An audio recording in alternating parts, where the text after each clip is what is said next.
All right, everybody, we're gonna go for a ride now in our 1965 Ford Mustang Convertible.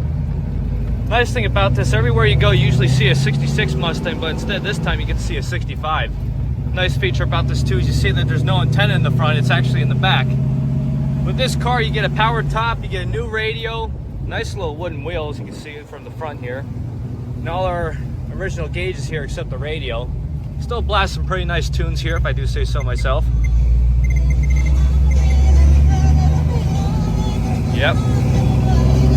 And of course, during school, we can't go as fast, but we like to give you a pretty good driving video. We're going through all the gears nice and smooth up here.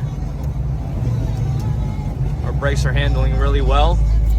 Our wheel is not turning in any other direction but forward. Pretty sweet Mustang. Your basic classic car. But anyway, we're gonna get her turn around up here, get her on the lift, and let you guys take a look.